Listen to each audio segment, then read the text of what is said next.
전화 오면 저도 뛰어나가야 되는 거예요, 잡으러.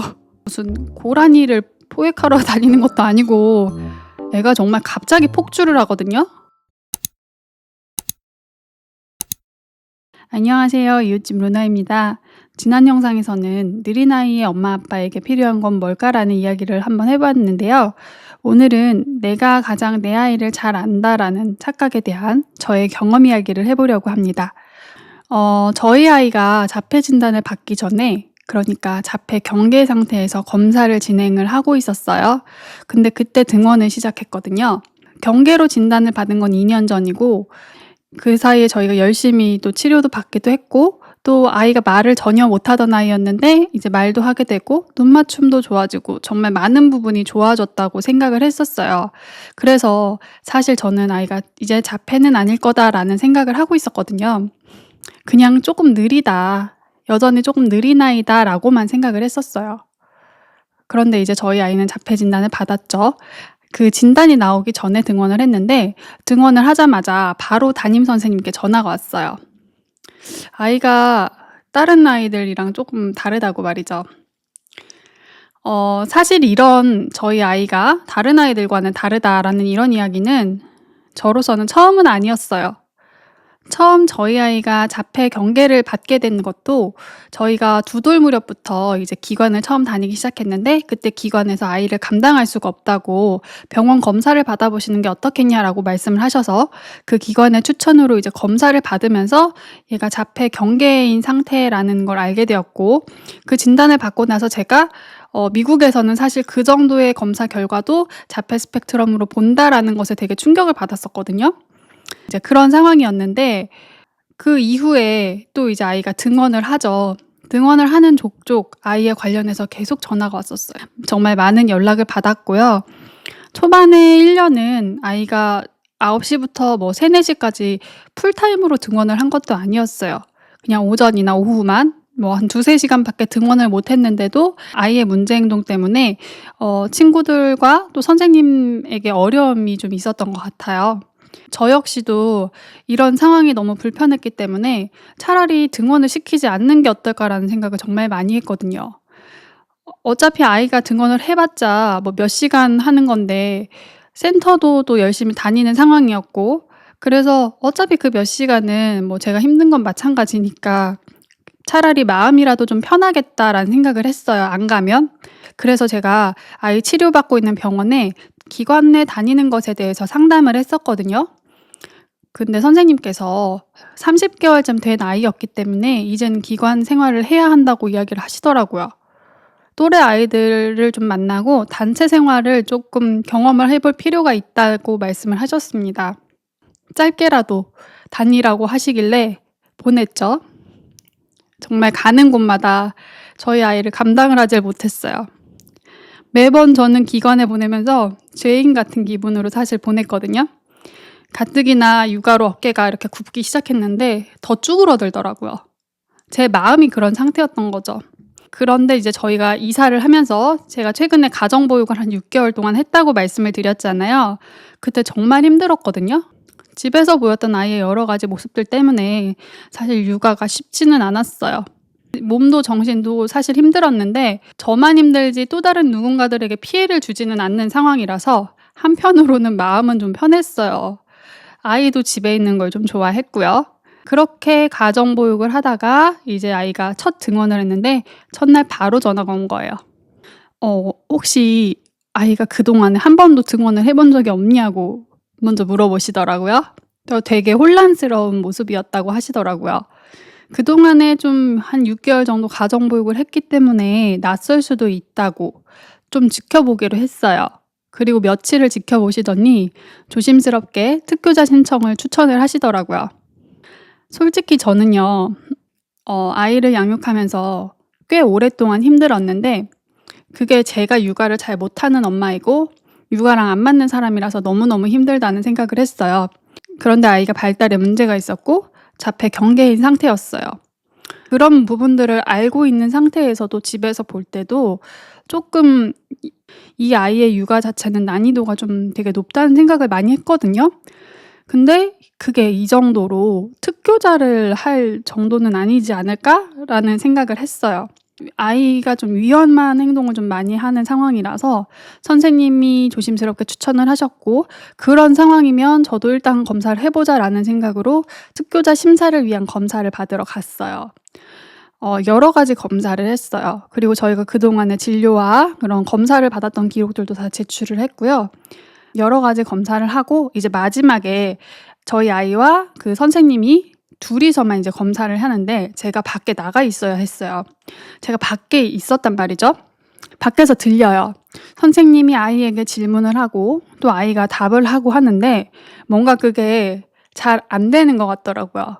선생님이 아이 이름을 여러 번 부르고 "여기 봐, 여기 봐." 하다가 막 한숨 쉬는 소리가 들리고, 그래서 '아 오늘따라 애가 컨디션이 좀 안 좋다.' 생각을 했어요. 집에서는 저 정도는 아닌데 '오늘따라 컨디션이 좀 별로네.' 이렇게 생각을 했거든요.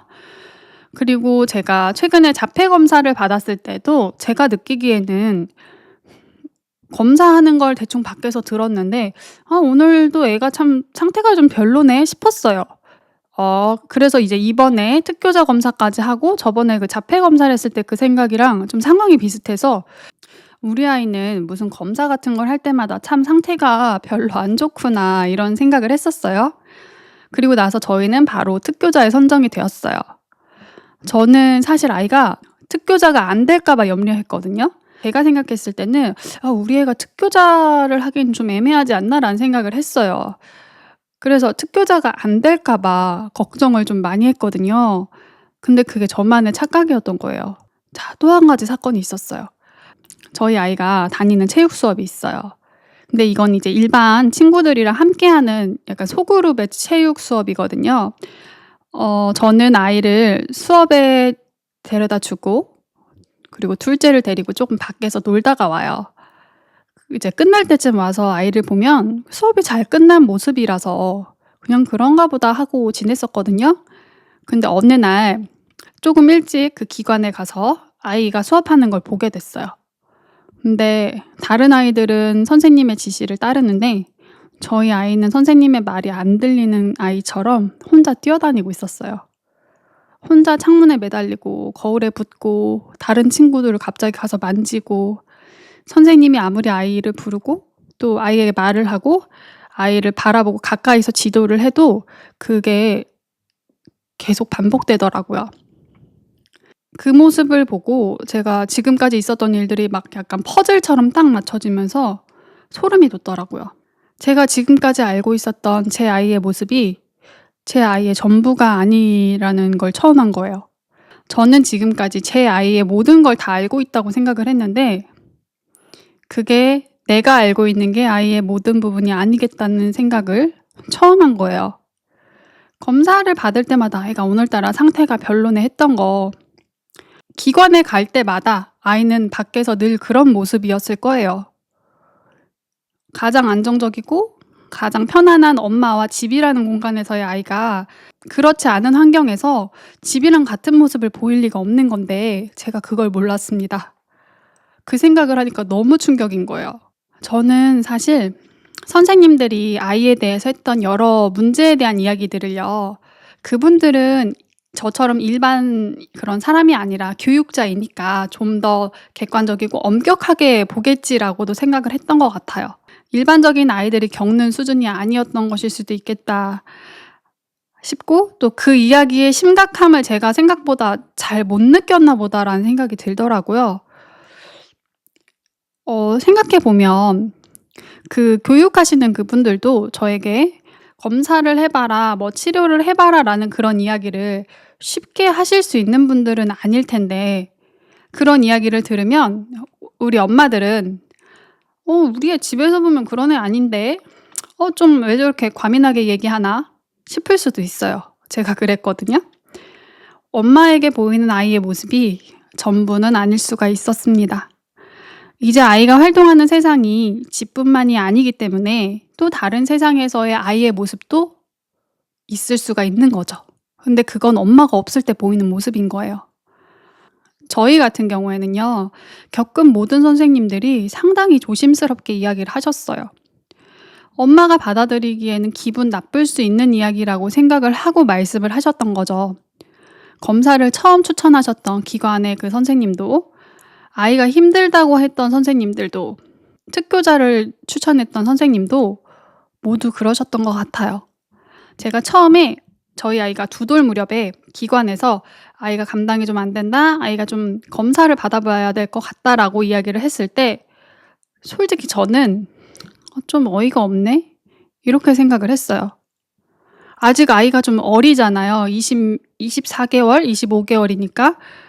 그렇게 어리기도 했고, 또 그 동네가 워낙 또 교육열이 높은 동네니까 좀 기준이 너무 깐깐하네 싶었거든요. 근데 검사를 했을 때 자폐 경계라는 진단을 받고 치료를 시작을 했고, 그러면서 그 선생님께 제가 다시 인사를 드리러 갔었어요. 감사하다고 인사를 해야겠더라고요. 그분이 그 불편한 이야기를 해주셨기 때문에 어쨌든 저희 아이가 치료를 빠르게 시작할 수가 있었거든요.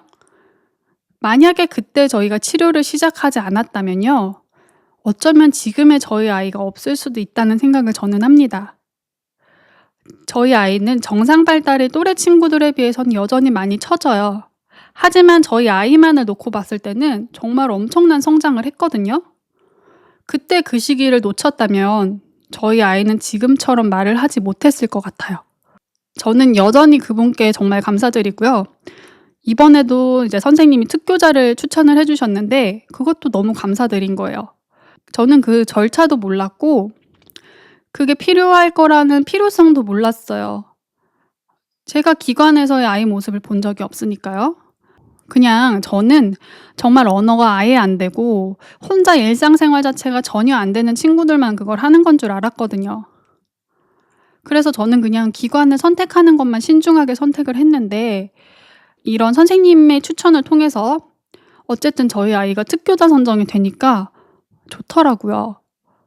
아이에게 항상 도움 선생님이 같이 계시니까 되게 마음이 놓여요. 특히 저희 아이 같은 경우에는 지금 이탈이 많은 아이거든요. 교실을 나가요, 자꾸. 뛰어다니고, 전에 어린이집에서는 어린이집을 애가 탈출을 해가지고 어린이집 앞에가 바로 주차장이었어요. 그래서 막 거기 차 있는데 막 뛰어나가고 그랬었거든요. 그러니까 애가 그러니까 전화 오면 저도 뛰어나가야 되는 거예요, 잡으러. 무슨 5분 대기조처럼. 약간 무슨 고라니를 포획하러 다니는 것도 아니고 애가 정말 갑자기 폭주를 하거든요. 아이를 기관에 보내고 집에 있으면서도 마음이 편했던 적이 진짜 거의 없어요. 오늘은 또 어디 탈출한 건 아닌가? 오늘은 또 어린이집에서 낮잠 자는 친구들 다 깨운 거 아닐까? 불안해하면서 집에 있었어요. 선생님들은 다른 친구들도 당연히 케어를 해야 하는데 저희 애가 막 갑자기 뛰쳐나가면 순간 아이들에게 무슨 일이 생길지 정말 모르잖아요. 아이들은 진짜 한순간에 다치는데 저희 아이는 사실 그래서 잘 다쳐요. 되게 자주 많이 다치는데 저도 이제 약간 그거는 포기했죠. 크게 다치지 않으면 다행인 거예요. 특교자를 신청을 하면서 많이 고민을 했는데 그 특교자라는 낙인이요. 아이의 삶에 혹시라도 나쁜 영향을 미칠까 싶어서 사실 저는 걱정도 많이 했어요. 이게 잘하는 걸까? 근데 생각해보니까 그 낙인이라는 것 자체도 엄마인 저한테나 그게 낙인이지 아이의 입장에서는 아이를 보호해주는 어쩌면 하나의 장치인 거거든요. 아이는 이제 엄마가 없는 세상에 나가야 하는데 그곳에서 위험하지 않아야 하잖아요. 그래서 엄마의 입장에서는 불편할 수 있고 걱정될 수 있고 그런 여러 가지 생각이 많아질 수 있는 부분일 수도 있지만 저는 저희 아이에게 이런 도움이 꼭 필요하겠다라는 생각을 했고 그런 도움을 지금 잘 받고 있습니다. 아이가 조금 다르니까 검사를 해보셨으면 좋겠다라는 이야기요. 아이가 특교자를 신청해 보시면 좋을 것 같다는 그런 이야기 엄마로서는 받아들이기 어려울 수 있어요. 충분히 불편할 수 있는 이야기입니다. 엄마 생각엔 그렇거든요. 내가 보기엔 그 정도는 아닌 것 같아요. 낯선 곳에 가면 그럴 수도 있지 싶기도 하거든요. 애가 너무 활발하니까 그럴 수도 있지 이렇게요. 근데 다른 아이들도 낯선 곳에 있는 환경이고요. 아이들을 많이 보고 오래 교육하신 분들에게는 그 아이들이 할 수 있는 그 행동의 그 정상의 범주가 있는 것 같아요. 그래서 그 이야기를 꺼내는 것도 쉽지는 않지만 저는 그 불편한 이야기를 꺼내 주시는 것이 오히려 감사하다는 생각이 들더라고요. 이것도 하나의 관심인 거거든요. 제 지인이 저한테 고민이 있다면서 얼마 전에 이야기를 했는데요. 친구 아이가 조금 특이하다고 하면서 그 아이에 대해서 이야기를 하는데 자폐적 사인이 되게 많이 보였어요. 물론 이제 검사를 해 봐야 되는 거죠. 그 아이는 아무것도 치료를 개입하고 있지 않은 상태였고, 그래서 '검사와 치료를 해 보는 게 좋겠다.'라는 생각이 제가 들었는데, 제가 지인한테 근데 그렇게 얘기를 했거든요. "좀 걱정되니까 가서 검사해 봐라는 이야기는 신중하게 해야 될 거다."라고 말을 했어요. 그 말 정말 가깝지 않고는 못하는 말이거든요. 나는 걱정돼서, 그리고 생각하는 그런 마음으로 하는 말인데 상대는 무척 기분 나쁘게 받아들여질 수 있어요. 특히 우리나라에서는 그런 것 같아요. 근데 제가 생각했을 때 그 지인의 아이가 걱정되는 부분은요, 기관에서도 그 아이에 대한 피드백이 없다는 거예요. 그러니까 그 아이는 혼자 너무 그냥 계속 잘 노는 아이인 거예요. 언어도 전혀 안 되고 뭐 여러 가지 발달적인 부분도 느린 게 보이는데도 혼자 잘 노니까 그냥 기관에서도 제 생각에는 혼자 놀고 있을 것 같아요. 그러니까 눈에 보이는 문제 행동이 없으니까 그 아이에 대한 피드백도 없는 것 같은데, 그런 피드백이 없으면요, 그 아이의 앞으로의 좀 좋지는 않을 것 같다는 생각이 들거든요. 어떻게 보면 부정적인 피드백도 관심이에요. 아이의 삶을 놓고 봤을 때는요, 엄마는 이런 불편한 사실들을 좀 받아들여야 하기도 하더라고요. 내가 내 아이에게 객관적이게 되기가 조금 어려운 게 엄마인 것 같아요. 하지만 계속 그걸 노력을 해야 되는 게 또 엄마이기도 하고요. 처음 검사를 추천받은 제가 기분이 나빴던 것처럼 그런 감정은 당연할 수 있어요.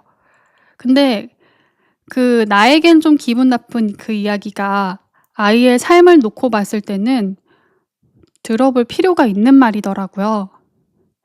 그래서 오늘은 제가 겪었던 이야기, 엄마라서 내가 내 아이를 다 알고 있고 제일 잘 알고 있다고 생각했던 그 저의 착각, 이야기를 해 봤어요. 아이는 보호받아야 하잖아요. 아이들은 어른처럼 표현을 할 수도 없는데 표현을 하지 않는다고 해서 아이들이 괜찮은 게 아닐 수도 있거든요. 어른들이 느끼는 것보다 더 큰 불편함과 고통과 어려움을 느끼고 있을 수도 있어요. 그래서 오늘은 같이 한 번쯤 생각해 보셨으면 하는 이야기 해 보았습니다. 조금이나마 도움이 되셨길 바라면서 오늘 영상 마칠게요. 지금까지 이웃집 로나였습니다.